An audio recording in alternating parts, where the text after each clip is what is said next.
Graça e paz, irmãos. Quero te convidar a abrir a sua Bíblia em Efésios, capítulo 2. Nós vamos ler apenas o verso 2. Efésios 2, verso 2. Estamos aí começando 2 fins de semana de celebração natalina, verdadeiro Natal, né? Jesus. Hoje, e próximo domingo, teremos as celebrações. Mas daqui a pouco, após o sermão, vamos estar falando. Efésios 2, verso 2, diz assim a palavra do Senhor: em que noutro tempo andaste segundo o curso deste mundo, segundo o príncipe das potestades do ar, do espírito que agora opera nos filhos da desobediência. Amém? Quero partilhar nesta manhã sobre o antes e depois de Jesus na nossa vida. Foco desses 2 domingos é a vinda de Jesus, Natal. Para que Jesus veio a este lugar? Por que esteve entre nós? E por mais estranho que pareça esse versículo aqui não falar do nascimento, esse texto aqui, não só esse verso, mas esse capítulo 2, vai nos ensinar um pouco sobre a salvação pela graça. A salvação que nos coloca lá na direção daquilo que Cristo veio, a razão do seu nascimento, da sua vinda. E a carta de Paulo aos Efésios, como todo, é uma profunda reflexão da graça transformadora de Deus em Cristo Jesus. E esses dias estaremos celebrando. Nesse capítulo especialmente, o apóstolo Paulo está destacando aqui o contraste entre a vida antes e depois de Jesus. Aquilo que a salvação em Cristo, o Natal, produz na vida da pessoa, é tão marcante que se torna algo assim muito contrastante. Por isso que ele está dizendo aqui, antes, em outros tempos, antes de Jesus, em outra era de sua vida, andávamos segundo o curso do mundo. O mundo aí fora tem um curso, não é para Deus. Essa semana o Papa fez questão de dizer para uma reunião de juventude que toda religião leva a Deus. Jesus não é o único caminho. Então o curso deste mundo é esse. Andávamos segundo o curso deste mundo, sem se importar com o que Cristo veio fazer.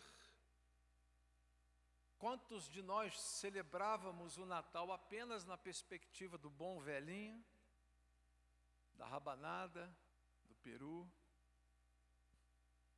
Não está proibida a rabanada não, pode comer. Se quiser pode mandar também, domingo que vem, um prato da rabanada aqui no gabinete pastoral. É só entrar, a porta fica aberta, não fica trancada. Pode deixar lá, tá, irmãos? Fiquem em paz. Não tem problema, não é pecado você fazer a rabanada, comer a rabanada, só é pecado fazer, comer e não deixar um pouco no gabinete pastoral. Nosso curso era o como do mundo. É que o apóstolo está ensinando. O nosso condutor, até mesmo sem a gente querer, era o príncipe.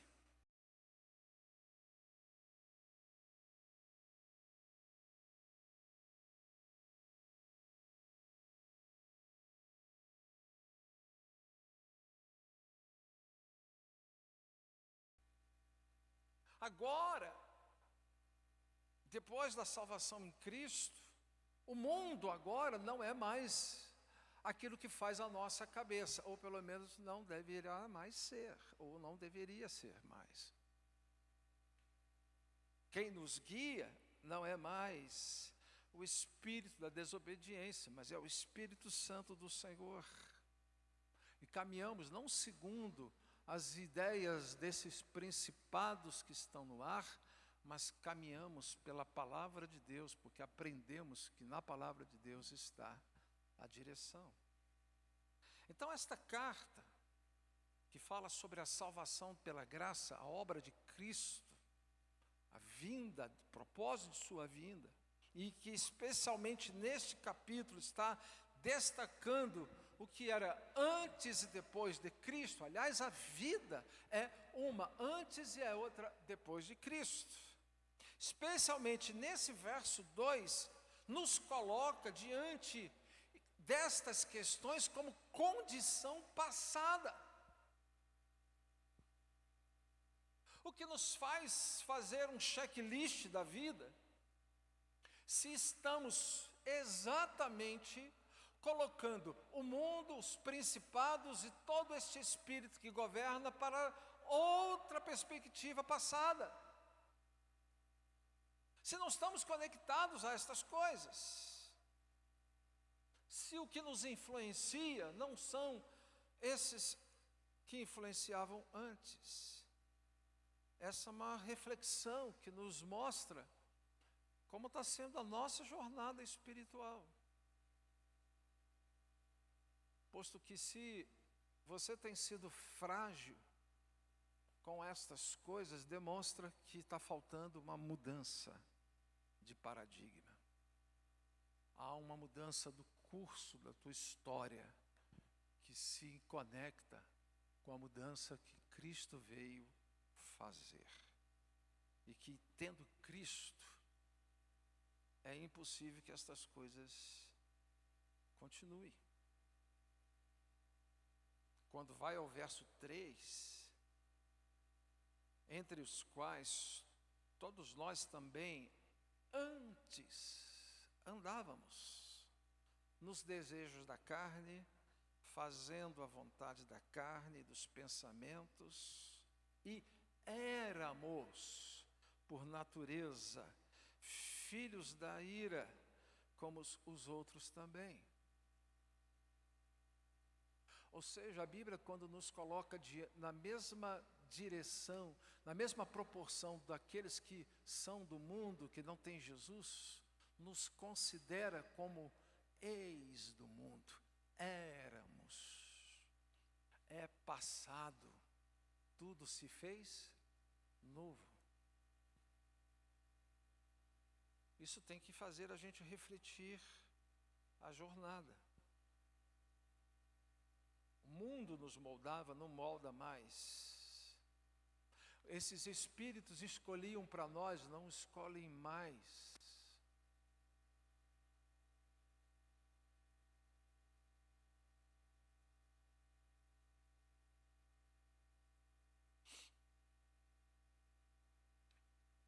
E aí, quando olhamos para o verso 4 e 5, a palavra de Deus nos faz pensar no que significa estar no oposto disso.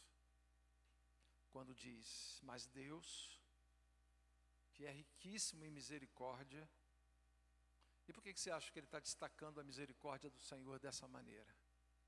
Porque você não merecia. Mas Deus, que é riquíssimo em misericórdia, por seu muito amor, aí ó, Deus amou o mundo de tal maneira que enviou o seu único filho. Natal é este amor, pelo seu muito amor que nos amou, estando nós ainda mortos em nossas ofensas, nos vivificou juntamente com Cristo, porque pela graça sois salvos. Cristo mudou a nossa história. Se a sua história não mudou, é porque você ainda precisa de Jesus.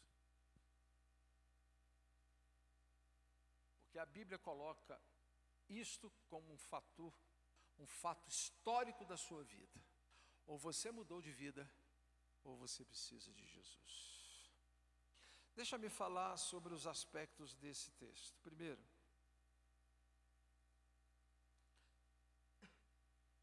a gente precisa ter uma mudança de vida.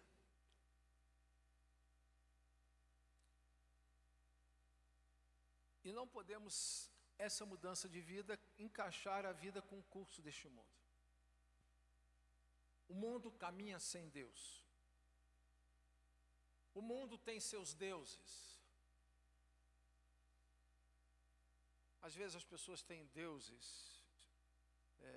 de origem espiritual, outros têm deuses humanos, endeusam pessoas. O mundo tem seus deuses, o crente não tem nenhum. O crente não é devoto de nada nem de ninguém. Porque o crente tem só Cristo como Senhor da sua vida. Quando Paulo fala do curso deste mundo, está se referindo a valores e sistemas opostos a Deus e à vontade de Deus. Sua vida depois de Cristo tem que sinalizar que os teus valores são diferentes dos valores deste mundo. Não se espante quando o Papa vai dizer para o mundo que toda religião leva a Deus. Ele precisa se converter.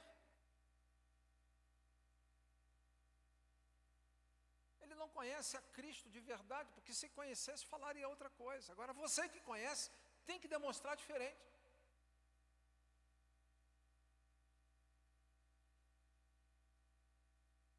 Esses dias tinha uma pessoa católica aqui no culto, depois foram me dizer que eu precisava tomar cuidado com aquilo que eu falo. Não tomo, não. Não mandei nenhum católico vir aqui. Não mandei nenhum espírita vir aqui. Aqui é lugar de pregação do Evangelho. Se não quiser ouvir, paciência, mas aqui vai ouvir a verdade. Eu não tenho duas pregações. Eu só tenho uma. É Evangelho. Poder de Deus para mudar o homem. E se na nossa casa, nos nossos relacionamentos, os católicos que nos cercam, porque eu também os tenho, não souberem a verdade, eles vão morrer sem Cristo e vão para o inferno, só porque você quis ser elegante. O tempo da elegância passou, meu irmão. É tempo de você dizer para as pessoas de outra religião, do seu relacionamento, que se ela não aceitar a Cristo, ela vai morrer e vai para o inferno. Essa é a verdade. Vou repetir o que tenho mandado, às vezes, até para alguns líderes da nossa igreja, sobre o que disse Agostinho de Hipona. A verdade precisa ser dita com amor, mas o amor não pode impedir você de dizer a verdade.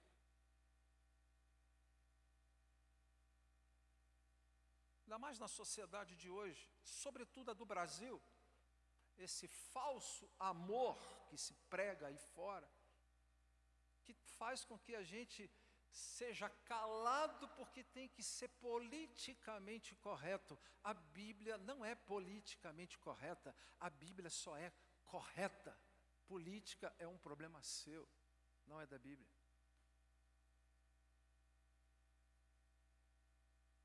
Pouco me importa o que pensam os políticos a respeito destas coisas. Nós precisamos dizer claramente, até para nós mesmos, ou mudamos a vida diante do curso deste mundo, ou vamos ser sucumbidos por esse discurso mentiroso. E o que mais vemos no nosso país é mentira.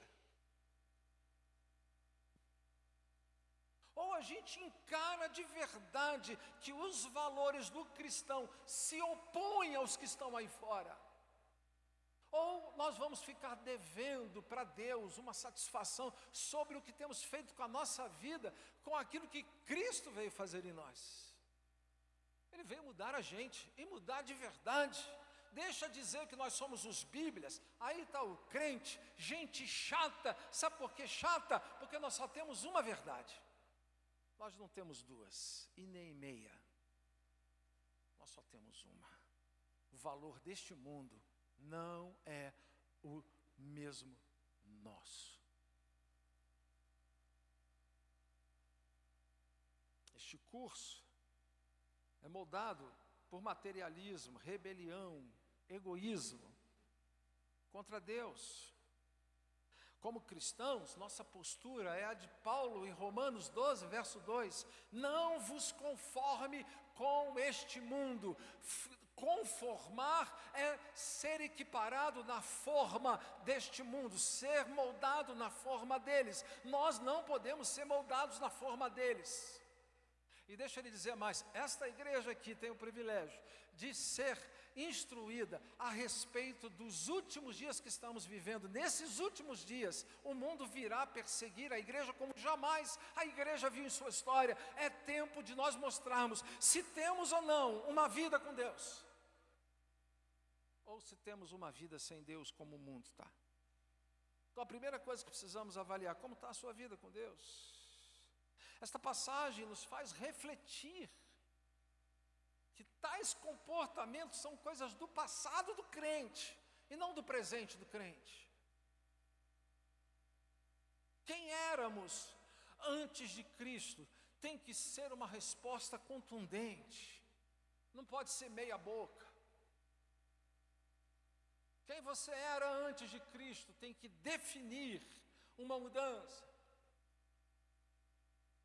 Antes de Cristo, pastor, eu aceitava a hipótese de toda religião ir para Deus. Depois de Cristo, eu entendi que Jesus Cristo é o único caminho.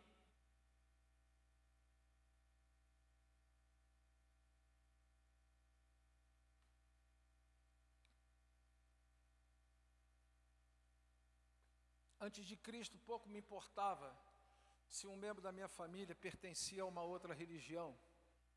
Depois de Cristo, vem cá, meu parente, senta aqui. A verdade bíblica é uma. Se você morrer sem Cristo, você não vai para o céu. Não quero que você morra e vá para o inferno. Aceite a Cristo, largue sua religião. O mundo tem esse discurso. Sabe qual é o discurso do mundo? Experimenta eu fazer essa frase à noite, gravada na internet e colocar lá. Experimenta. Poderei ser processado.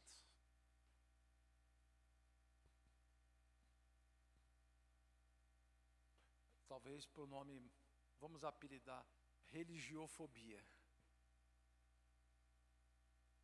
Porque existe hoje uma sociedade que se preparou no Brasil para punir este discurso verdadeiro. Quem tem Cristo tem a vida, quem não tem Cristo não tem a vida.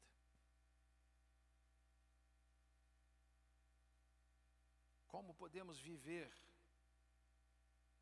de forma que essa realidade passada sirva de testemunho do poder transformador de Deus? É a nossa indagação. Então questione se suas prioridades, seus valores, suas práticas hoje estão alinhadas com Deus ou com as influências deste mundo. Segundo, aqui fala sobre príncipe das potestades do ar, ou seja, a influência do mal. Não estamos sozinhos nesse mundo. Principados estão ativos no mundo inteiro. O país que vivemos está sobre as ações do principado para esta nação. Principado das potestades do ar é uma referência à ação do inferno, ao poder do diabo através dos seus, exercendo influência sobre os sistemas deste mundo, cegando o homem para que o homem seja desobediente. Nunca vi tanta desobediência como nos dias atuais. Este principado busca afastar a humanidade de Deus,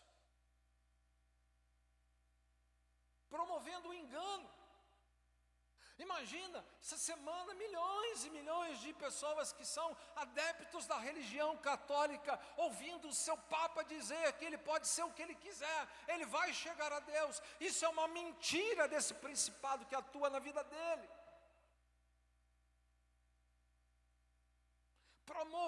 Promovendo engano. Nós estamos numa batalha espiritual, sempre tivemos, teremos essa batalha até o fim das nossas vidas.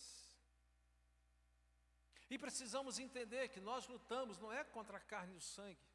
Nosso problema não é com Francisco. Nosso problema é contra a potestade, príncipe do ar, que atua na vida do Papa.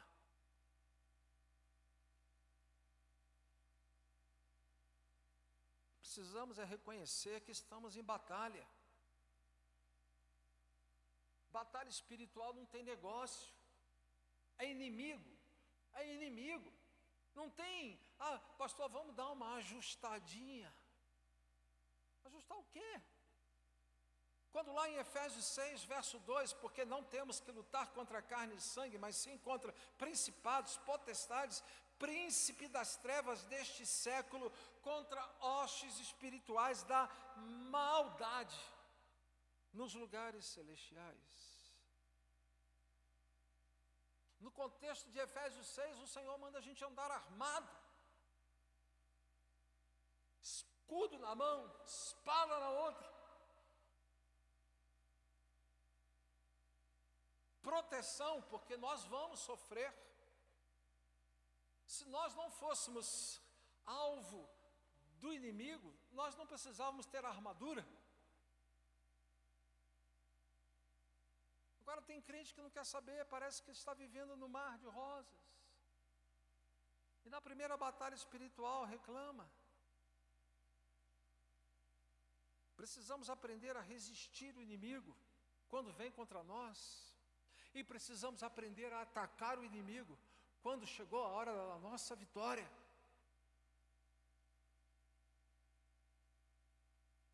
Quantos crentes têm vivido uma vida entrincheirada, escondido? Pastor, Deus me livre, procura até a madeira.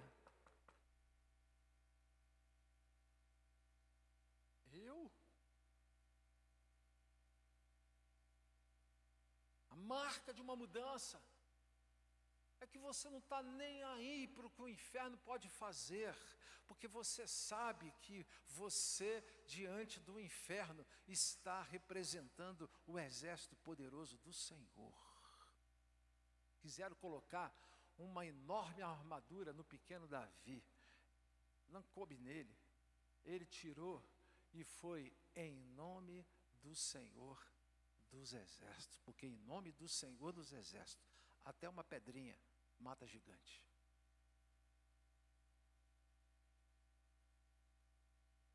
Terceira realidade é a do Espírito que opera. E o Espírito que opera neste mundo é o Espírito que opera a desobediência. Por isso eles rejeitam a Deus. A coisa que você mais ouve das pessoas aí fora é mesmo, poxa vida, um dia eu vou lá na igreja. Quando alguém sabe, quando eu estou em algum ambiente que as pessoas descobrem que eu sou pastor, puxa vida, um dia eu preciso ir lá na sua igreja. Nunca vem. Pessoas estão se definhando com seus problemas e nunca buscam a Deus. Estão sempre postergando.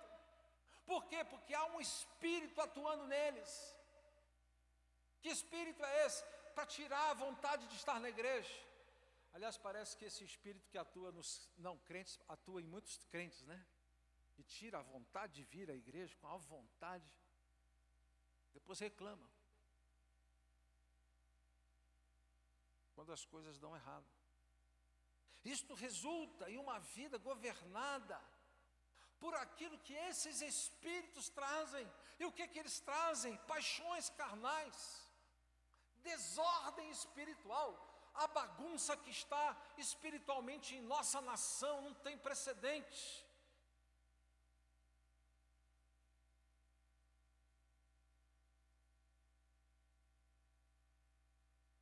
Crente querendo viver uma vida de pecado e viver dentro da igreja.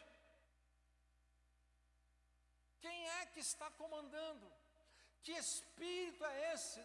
Por certo, para ser o Espírito Santo, que é enviado pelo Senhor Jesus.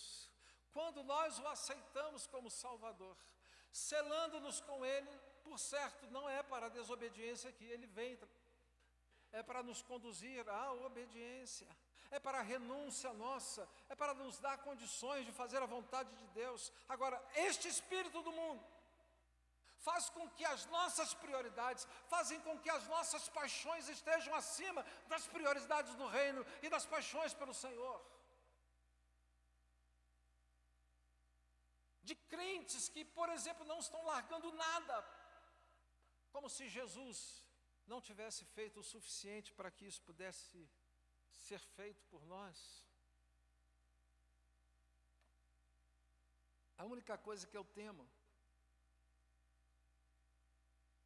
é que o fim vai chegar para todos. E o que a gente vai dizer quando nós fecharmos os olhos aqui? Examine a sua vida. Há espírito de desobediência ainda reinando em nós? Paulo está dizendo que esse tempo já foi. Éramos dirigidos por esse espírito. Não somos mais. Precisamos nos submeter com humildade, permitindo que o Espírito Santo nos guie à obediência.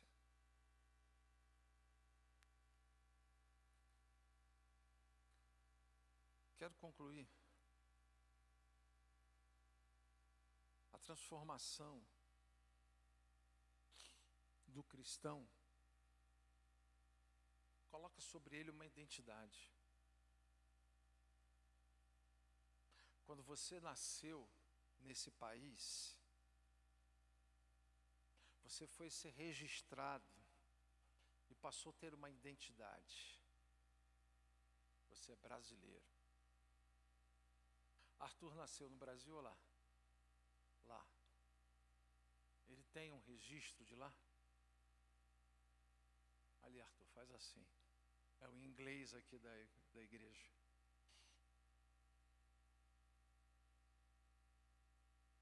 Se você nasceu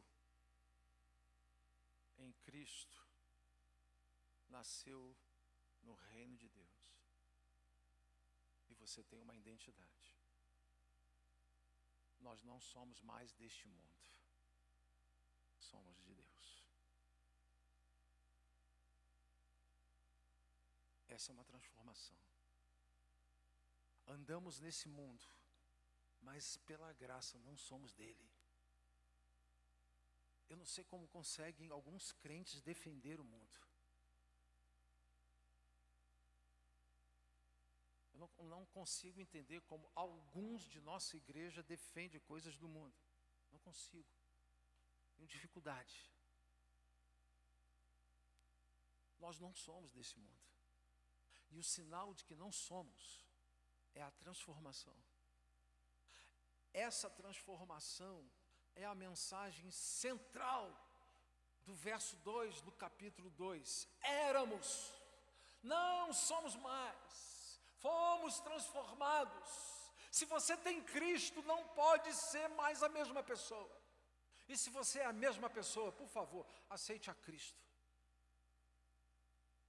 Não tem outra coisa a concluir biblicamente, a lembrar-nos do que Paulo está escrevendo lá em 2 Coríntios 5,17, que diz: nós somos uma nova criatura, as coisas velhas já passaram, tudo se fez novo.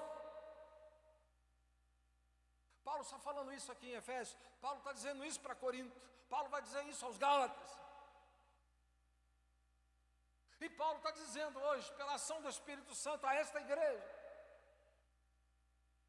igreja central: ou você é transformada, ou aceite a Jesus. Porque foi para isso que ele nasceu.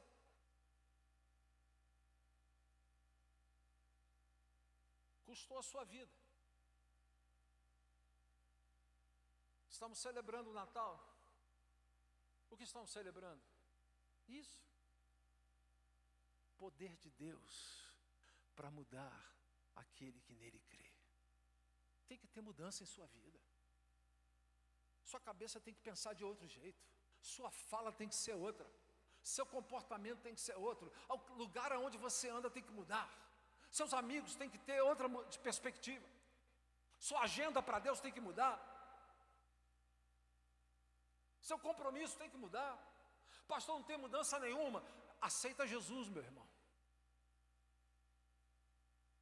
Deixa ele entrar. Porque essa identidade é a marca da transformação. Paulo está nos ensinando isso. Não somos mais o que éramos. E se somos, nada aconteceu.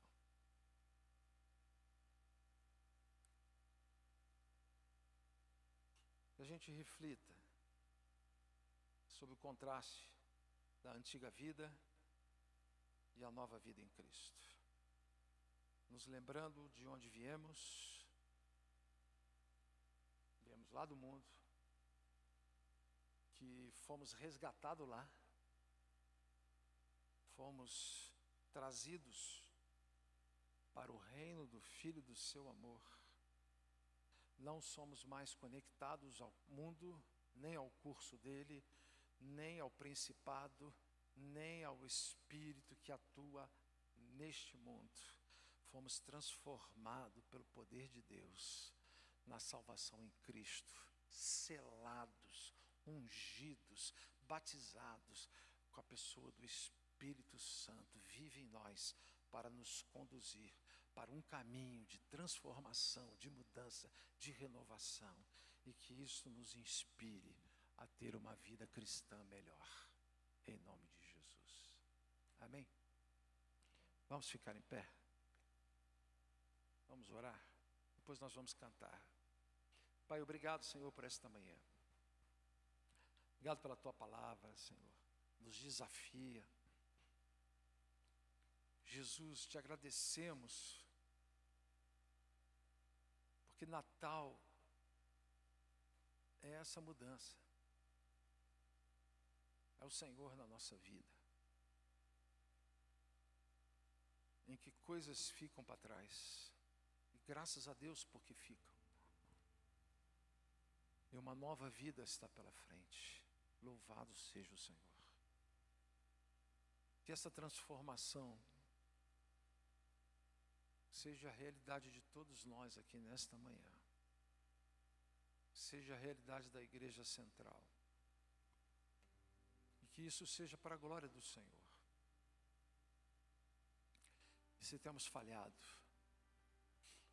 ajuda-nos a consertar, para que a nossa vida seja marcada com a glória do Senhor, em nome de Jesus.